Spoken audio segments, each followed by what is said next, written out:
Bonjour, bienvenue dans votre chaîne Univers Mathématique. Dans cette vidéo, on va traiter avec vous l'étude d'une fonction polynôme du second degré. Premièrement, on va considérer la fonction f définie par fx qui est égal à x au carré plus 2x. Donc pour la première question, 1 petit a, on veut écrire le plus simplement possible TAB, qui bien sûr ici c'est le taux de variation de la fonction f, sous la forme f de a moins f de b sur a moins b, pour tout a et b, deux réels distincts de d de f. Pour calculer bien sûr le taux de variation, on va premièrement parler de c'est quoi le domaine de définition. Puisque cette fonction c'est une fonction polynôme, alors le domaine de définition de cette fonction c'est l'ensemble R, qui est bien sûr l'intervalle moins l'infini plus l'infini. Maintenant on va bien sûr calculer le temps. On va prendre le couple AB qui appartient à R carré tel que A différent de B. Et on va calculer TAB. C'est quoi TAB? C'est le taux de variation qui s'écrit sous la forme f de A moins f de B sur A moins B, qui est égal. Premièrement, on va calculer f de A. F de A d'après cette équation, c'est A carré plus 2A. Moins f de B, c'est quoi? C'est B carré plus 2B. Le tout sur A moins B, qui est égal. Après, on va simplifier le numérateur. On va trouver A carré plus 2A moins B carré moins 2B sur A moins B. Qu'est-ce que ça veut dire? Écrire le plus simplement possible le taux. Pour les taux de variation, il faut bien sûr simplifier l'écriture jusqu'à trouver une factorisation du numérateur et simplifier par A moins B entre le numérateur et le dénominateur. Pour cela, on va essayer de factoriser le numérateur. Donc on va trouver que le taux maintenant de variation AB, à quoi est égal? C'est A carré moins B carré plus 2A moins 2B, le tout sur A moins B. Pour les deux premiers termes, je vais factoriser par l'identité remarquable.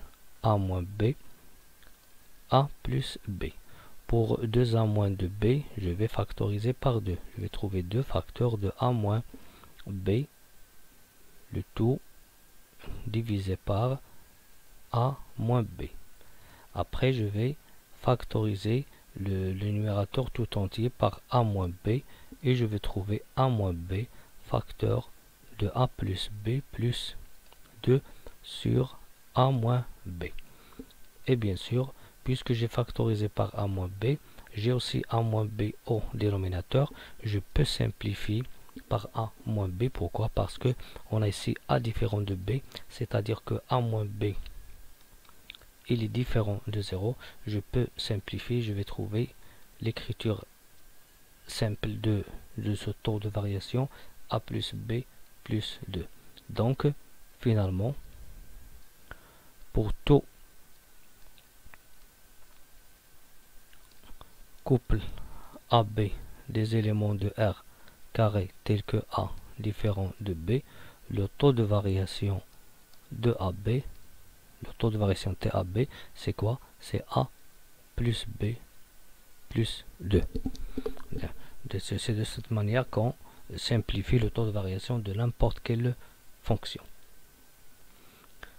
Pour la question B, déduire les variations de la fonction f sur chacun des deux intervalles, moins l'infini moins 1 et moins 1 plus l'infini. Pour la question, on veut déduire, ça veut dire on va utiliser la question précédente.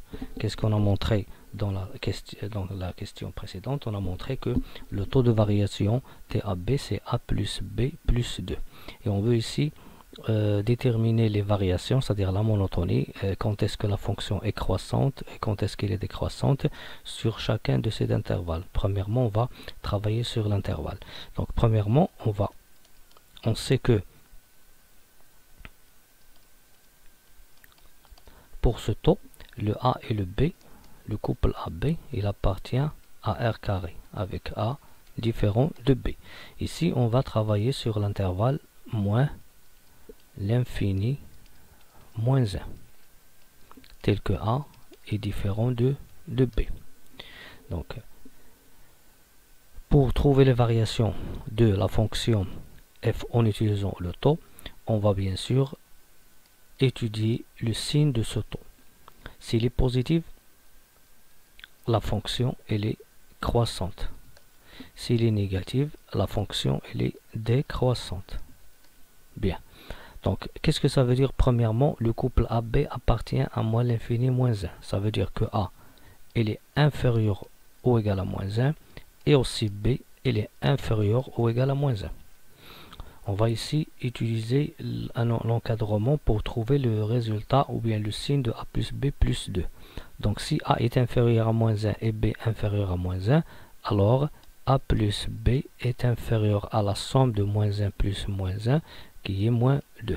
Lorsque j'ajoute 2 à A plus B, je vais trouver que A plus B plus 2 est inférieur à moins 2 plus 2. J'ajoute 2 à droite et 2 à gauche, je vais trouver un 0. C'est A plus B plus 2, c'est quoi? C'est le taux de variation qui est bien sûr négatif. J'ai dit que si le taux est négatif, la fonction est décroissante.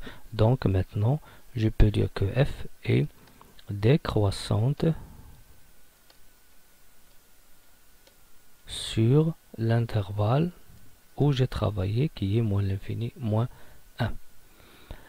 Pour le deuxième intervalle ici, qui est moins 1 plus l'infini, je vais considérer maintenant le couple AB, qui sont des éléments de l'intervalle moins 1 plus l'infini au carré, tel que A différent de B.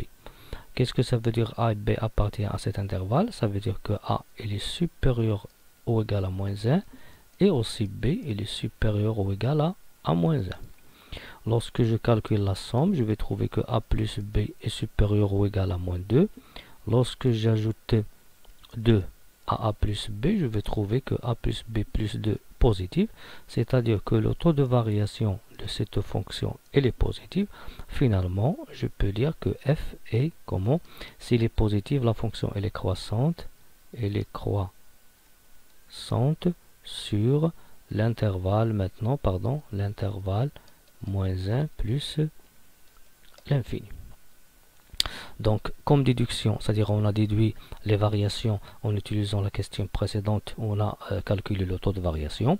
Et les variations, ce sont la monotonie de cette fonction.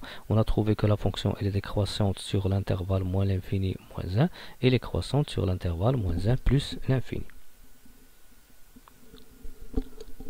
La question petit c, dresser le tableau de variation. Donc le tableau de variation, il est constitué bien sûr de la monotonie de la fonction.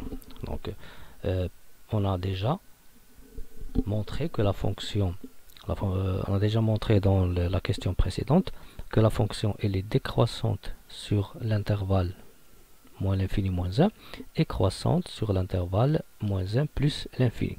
Pour cela, je vais dresser le tableau de variation de cette fonction. Pour le tableau, je vais utiliser premièrement la première ligne où on pose le x et devant le x, on pose le domaine de définition de cette fonction qui est r moins l'infini plus l'infini. Et la deuxième ligne, je vais prendre f de x ou bien la courbe, c'est-à-dire on va utiliser le x, c'est le domaine de définition, et f de x, c'est la monotonie de cette fonction. On a bien sûr étudié la monotonie sur deux intervalles, donc l'ensemble R, il est bien sûr divisé en deux parties. La première, c'est moins l'infini moins 1, où la fonction elle est décroissante, on voit qu'il est décroissante ici, et sur l'intervalle moins 1 plus l'infini, la fonction elle est croissante. Reste maintenant à calculer l'image de moins 1 par cette fonction f de moins 1. On calcule f de moins 1, c'est quoi? C'est moins 1 au carré plus 2 multiplié par moins 1 qui est égal à 1 moins 2 qui est égal aussi à moins 1. Donc ça c'est le tableau de variation de cette fonction en utilisant la monotonie. On peut bien sûr, si on pose la question directement, donner le tableau sans taux de variation, on peut bien sûr prendre la fonction f directement, la fonction f qui est x au carré plus 2x. On va calculer le moins b sur 2a, qui est bien sûr ici moins 2 avec a, c'est 1, b, c'est 2, c, c'est 0. Moins 2 sur 2 fois 1, qui est égal à moins 1. Et on va calculer l'image de moins 1. On a déjà calculé, c'est aussi moins 1. Et on va bien sûr ici donner le tableau directement. Donc pour ce tableau, le x, le moins l'infini, le plus l'infini, le moins 1, on va le poser ici, c'est moins b sur 2a, et on va poser ici f de x. On va revenir ici à a. Ici le a, elle est positive. S'il est positif, la fonction elle est décroissante à gauche, croissante à droite. Si a est négative, la fonction elle est croissante à gauche et décroissante à droite. Dans ce cas, la fonction elle est décroissante et aussi croissante, et on calcule bien sûr l'image de moins 1, c'est moins 1, on trouve le même tableau de variation de cette fonction. La question petite dès maintenant, déduire les extrémums de la fonction f s'il existe. Donc les extrémums ce sont quoi? Ce sont le minimum ou bien le maximum. On peut déduire, bien sûr, puisque je veux déduire les extrémums, pour cette question, on va utiliser le tableau de variation. On voit ici que f de x il est supérieur ou égal à ce moins 1. D'après ce tableau de variation. On a d'après le tableau de variation, d'après le tableau de variation de f, on déduit que f de x est supérieur ou égal à moins 1. C'est-à-dire que ce moins 1, c'est quoi? C'est un minimum. C'est une valeur comme valeur minimale de cette fonction. Donc, f admet un minimum. C'est quoi ce minimum? C'est le moins 1 qui est en bleu, mais on peut dire qu'il admet un minimum en moins 1. C'est quoi ce moins 1? C'est le moins 1 qui est en rond. Donc, soit il admet un minimum qui est le moins 1, ou bien il admet un minimum en moins 1 qui est bien sûr pour le x. Parce qu'on va dire que si f de x est supérieur ou égal à f de x0, alors on va dire pour tout x, par exemple, appartenant à l'intervalle i, on va dire que f admet quoi? Un minimum en x0. Admet un minimum en x0. Bien sûr, on a montré ici que d'après ce tableau de variation, la fonction il admet un minimum. Pour montrer algébriquement que cette fonction admet un minimum, on va bien sûr prendre f de x moins f de moins 1. C'est quoi f de x moins f de moins 1? C'est f de x moins 1, et f de x c'est x carré plus 2x plus 1, qui est bien sûr, lorsque je factorise, je vais trouver x plus 1 le tout au carré qui est supérieur ou égal à 0. Donc, f de x, puisque f de x moins f de moins 1, il est positif, alors f de x il est supérieur ou égal à f de moins 1. Et si f de x est supérieur ou égal à f de moins 1, ce moins 1 ici, c'est le moins 1 pour les x, c'est-à-dire en rouge. Donc f de x supérieur à f de moins 1, ça c'est le x0, alors f admet un minimum en moins 1. On passe maintenant à la deuxième question. La question numéro 2, tracer la courbe CF, la courbe représentative de la fonction f dans un repère orthonormé. Donc pour tracer une courbe, il nous faut, on va utiliser bien sûr le tableau de variation de cette fonction. On a déjà montré que la fonction elle est décroissante sur moins l'infini moins 1 et croissante sur moins 1 plus l'infini. Donc maintenant on va donner la nature de cette courbe, la nature. Pour la nature, CF c'est quoi? C'est une parabole. C'est une parabole qui admet un sommet que je nomme oméga, qui est le moins 1 qu'on a ici, bien sûr, moins 1, et admet aussi un axe, de symétrie, x qui est égal à moins 1. Bien, donc pour tracer cette courbe, je vais essayer de tracer cette courbe sur l'intervalle moins 1 plus l'infini. Et pour tracer cette courbe sur cet intervalle, il nous faut quelques points. Pour cela, je peux bien sûr utiliser un tableau qui contient des réels et les images de ces réels. Premièrement, je vais poser ici x et f de x, et je vais bien sûr prendre x dans le repère comme abscisse et f de x comme ordonnée. Bien, donc premièrement on a le nombre moins 1, son image c'est le moins 1, ça c'est le oméga. Donc pour essayer de tracer cette courbe sur intervalle moins 1 plus l'infini, je peux prendre des réels et calculer leur image. Pour le 0 par exemple, f de 0 c'est quoi? C'est 0. Donc je vais prendre 0, 0. Pour 1 par exemple, je vais trouver l'image de 1 c'est 3. L'image de 1 c'est 3. Donc je peux tracer maintenant cette courbe sur l'intervalle moins 1 plus l'infini.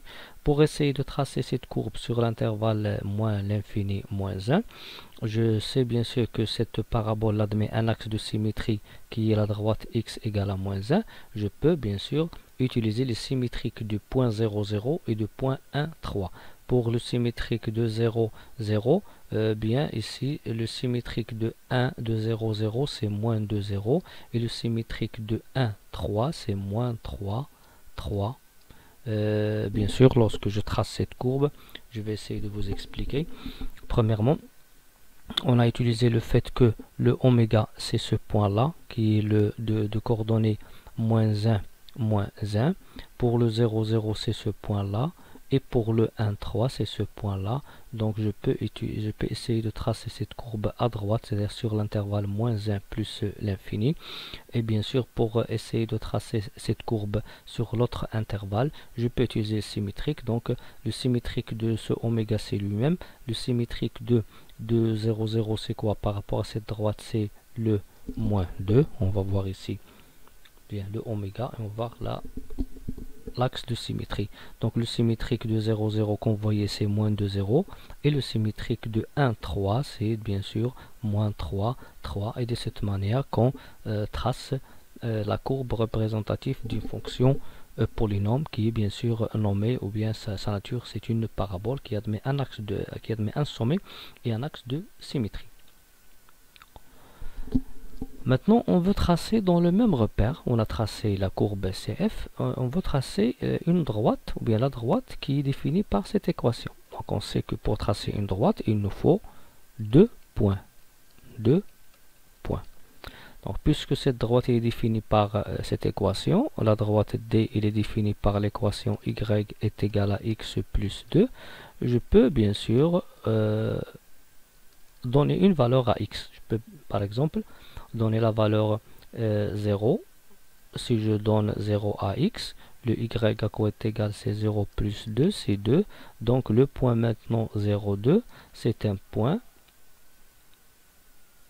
C'est ce point là, 0, 2, qui appartient à cette droite. De même, je peux remplacer ou bien donner une autre valeur, par exemple, moins 1. Donc pour le moins 1, y c'est quoi? C'est moins 1 plus 2, c'est 1.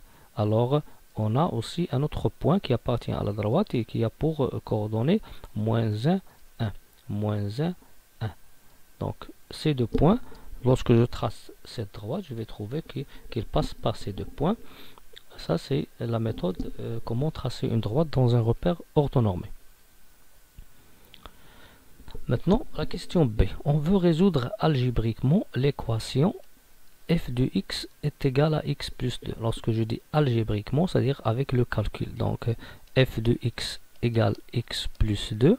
Je vais remplacer f de x par l'expression de cette fonction, x carré plus 2x qui est égal à x plus 2, c'est-à-dire que x carré plus x moins 2 égale à 0. Après, je vais calculer delta, le discriminant de cette équation. Delta, c'est quoi? On a bien sûr le a, c'est 1. Le b c'est 1, le c c'est moins 2, alors le b carré c'est quoi? C'est 1 au carré moins 4 fois 1 fois moins 2 qui est égal à 9. Donc cette équation admet deux solutions qui sont x1, qu'on note x1, bien sûr la première on note x1, c'est moins b, c'est moins 1, plus racine de 9, c'est 3 sur 2a, donc c'est 2 sur 2 qui est égal à 1, et x2 qui est égal à moins 1, moins 3 sur 2, qui est égal à moins 4 sur 2, qui est égal à moins 2. Donc, on a résolu cette équation, on a trouvé qu'elle admet deux solutions.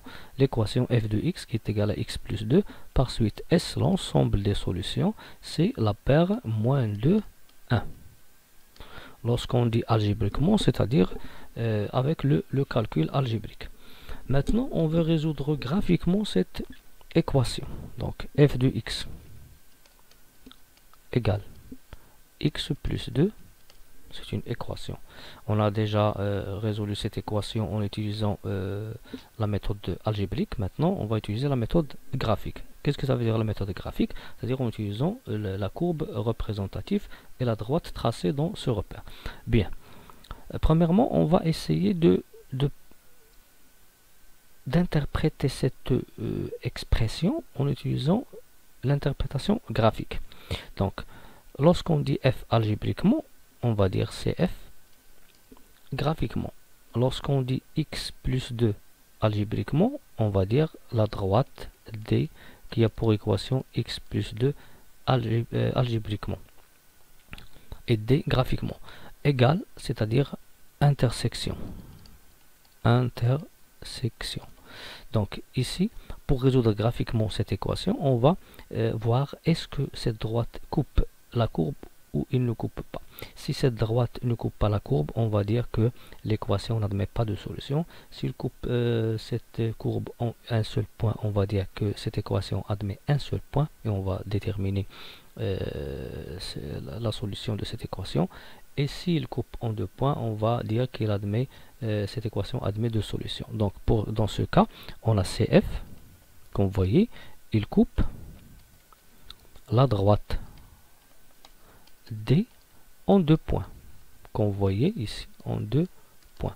Le premier point, c'est ce point qui a pour coordonnées 1, 3, 1, 3, et l'autre qui a pour coordonnées moins 2, 0. Donc, graphiquement, CF coupe la droite D en deux points, 1, 3, moins 2, 0. On sait que pour le point, si on a le point de cette forme x, y, graphiquement, alors en utilisant la courbe, c'est le point de coordonnées x, f de x. Ça veut dire que cette courbe graphique, il coupe la droite D en deux points qui sont 1, f de 1 et moins 2, f de moins 2. Donc, l'équation f de x qui est égale à x plus 2 admet deux solutions qui sont bien sûr le 1 et le moins 2. Je nomme moins 2 et 1. Donc, S est égal à moins 2, 1. Donc, on a résolu cette équation algébriquement, on a trouvé moins 2, 1. Et de même, graphiquement, on a trouvé moins 2, 1. Petit d, on veut résoudre maintenant graphiquement l'inéquation f de x inférieur ou égal à x plus 2. f de x inférieur ou égal à x plus 2. Donc bien, lorsque je vais résoudre graphiquement cette équation, c'est-à-dire on va travailler sur ce qu'on appelle la position relative d'une courbe et une droite. La position relative, c'est-à-dire est-ce que la droite coupe la courbe, quand est-ce que la courbe elle est au-dessus de la droite, elle est au-dessous, etc. Donc pour cela, premièrement, on voit que sur l'intervalle moins l'infini moins 2, dans cet intervalle, la courbe CF elle est au-dessus de la droite. Bien, ici on va essayer de trouver les intervalles où la courbe CF est au-dessous de D. Bien, ici sur l'intervalle moins l'infini moins 2, la courbe elle est au-dessus, c'est-à-dire elle est sur la droite. Sur l'intervalle moins 2, 1, la courbe maintenant elle est au-dessous. Elle est au-dessous. Eh bien, on est dessous. Il est au-dessous de la droite. Et sur l'intervalle 1 plus l'infini, la courbe elle est au-dessus. Elle est au-dessus de la droite. Nous, on veut, pour résoudre cette équation, on va étudier bien sûr la position, qu'on appelle la position relative de CF et la droite D. Et pour résoudre, on va chercher les intervalles où la fonction est inférieure à x plus 2, c'est-à-dire que la courbe elle est au-dessous de la droite. On voit d'après le graphe que la courbe CF est sur un intervalle elle est au-dessus, sur un intervalle elle est au-dessous, et sur le troisième intervalle elle est au-dessus. Et nous on cherche quand est-ce que CF est au-dessous. Donc CF est au-dessous de la droite de D sur l'intervalle quoi, moins 2, 1. Bien ici, il ne faut pas oublier que j'ai ici inférieur ou égal, c'est-à-dire je vais prendre l'intervalle fermé, moins 2, 1. Donc la courbe elle est au-dessous de D sur l'intervalle moins 2, 1. Donc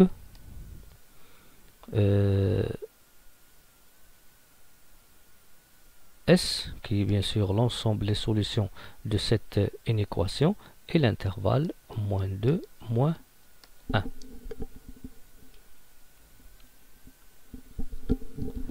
Quatrièmement, on va considérer une autre fonction qui est g définie par g de x égale à x fois la valeur absolue de x plus 2x. Premièrement, petit a, on veut étudier la parité de la fonction g. La parité, c'est-à-dire est-ce que f est pair ou est-ce qu'il est impair. Donc pour montrer qu'il est pair ou impair, premièrement, on va parler du domaine de définition de g. Le domaine, c'est le R. Donc il n'y a pas de problème. Premièrement, on va montrer que il faut essayer de vérifier est-ce que pour tout x appartient à dg, on a aussi moins x appartient à dg. Bien sûr, ça est vrai parce que le domaine c'est le R. Si on a x appartenant à R, l'opposé de x est aussi appartient à R. Maintenant, on va considérer x un élément de l'ensemble R et on va essayer de calculer g de moins x. Donc si je calcule g de moins x et je trouve g de x, alors cette fonction elle est paire. Si je trouve moins g de x, cette fonction elle est impaire. Premièrement, on va essayer de remplacer les x ici par le moins x. Je vais poser moins x, la valeur absolue de moins x plus 2 fois moins x qui est égal moins x fois, on sait que la valeur absolue de moins x c'est la valeur absolue de x, donc ça c'est la valeur absolue de x. 2 fois moins x c'est moins 2x. Après je vais factoriser par le moins et je vais trouver moins x fois la valeur absolue de x plus 2x. Et cette expression c'est quoi? C'est g, donc c'est moins g de x. Puisque j'ai trouvé moins g de x, alors g est une fonction impaire. B, on veut montrer que gx, cette fonction donnée, c'est f de x sur l'intervalle 0 plus l'infini. Bien sûr, je vais prendre x, un élément de 0 plus l'infini. Bien. C'est quoi g de x? C'est x fois la valeur absolue de x plus 2x. Et on sait que la valeur absolue de x, c'est x si x est positif, et la valeur absolue de x, c'est moins x si x est négatif. Donc ici, puisque x est positif, alors g de x, il va devenir x fois x plus 2x. Donc g de x est égal à x carré plus 2x. Par suite, g de x égale f de x. Donc on déduit que g de x égale à f de x pour tout x appartenant à 0 plus l'infini. Petit c, dresser le tableau de variation de la fonction g. Donc pour dresser le tableau de variation de la fonction g, on va utiliser les données précédentes. On a déjà montré que petit a, que la fonction g elle est impaire, et on a montré aussi que g c'est f sur l'intervalle 0 plus l'infini. De même, pour donner le tableau de variation de g, on va nous intéresser au tableau de variation de la fonction f. Bien, qu'est-ce qu'on sait avant? On a bien sûr g, la fonction g, c'est la fonction f sur cet intervalle. C'est-à-dire sur cet intervalle, f et g, ils ont même monotonie, et l'intervalle 0 plus l'infini, c'est cet intervalle. Pour cela, lorsque je vais tracer la fonction g, le tableau de variation de la fonction g, premièrement, je vais essayer de donner le domaine de définition de g. Bien, il faut faire attention, le g est égal à f, c'est pas sur l'ensemble R, mais sur l'intervalle 0 plus l'infini. Premièrement, je vais prendre le 0. Donc sur 0 plus l'infini, la fonction g, elle a la même monotonie que la fonction f, donc elle est croissante. Bien. Reste maintenant l'autre intervalle. Qui va nous aider dans cet intervalle, c'est la parité de la fonction g. On a montré que g elle est impaire. Lorsqu'une fonction elle est impaire, alors la monotonie elle va être la même sur deux intervalles symétriques. C'est-à-dire le symétrique de l'intervalle 0 plus l'infini, c'est quoi? C'est moins l'infini 0. Donc on va obtenir la même monotonie, c'est-à-dire la fonction elle est croissante et l'image de 0 par la fonction g c'est 0. Et on ne va pas laisser ce tableau de cette manière-là, mais on va utiliser, on va le simplifier. Premièrement, on va prendre x moins l'infini 0 plus l'infini g de x. Puisque la fonction elle est croissante sur les intervalles, alors elle est croissante sur l'ensemble R. Donc et l'image de 0 c'est le 0. Bien, maintenant la question D, tracer CG dans le même repère. Donc ici, on a la fonction f et on va tracer la courbe de g. Pour cela, on va utiliser le tableau de variation de la fonction g.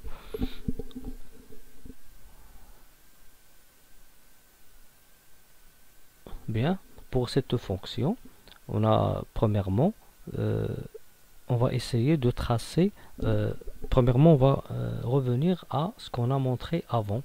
On a montré que g est égal à f sur l'intervalle 0 plus l'infini et que la fonction g est impaire.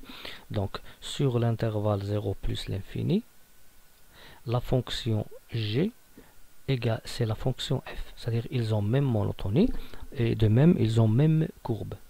Pour cela, sur cet intervalle qui est bien sûr 0 plus l'infini, ça c'est quoi? C'est la courbe de f, c'est-à-dire c'est f, et f c'est g, donc c'est elle-même la courbe de g. Donc on va tracer cette courbe en bleu qui définit bien sûr la courbe représentative de g seulement sur l'intervalle 0 plus l'infini. Mais pour tracer la courbe sur l'autre intervalle, c'est-à-dire sur l'intervalle moins l'infini 0, on va utiliser le fait que f est impair, c'est-à-dire les deux courbes sont symétriques par rapport à l'origine du repère, c'est-à-dire la courbe elle doit être de cette manière-là. Donc la courbe représentative de f c'est une parabole qui est de cette manière-là, il décroît, il croît, mais la courbe représentative de g qui est définie par x, la valeur absolue de x plus 2x, elle est croissante de moins l'infini jusqu'à plus l'infini de cette manière-là. Merci.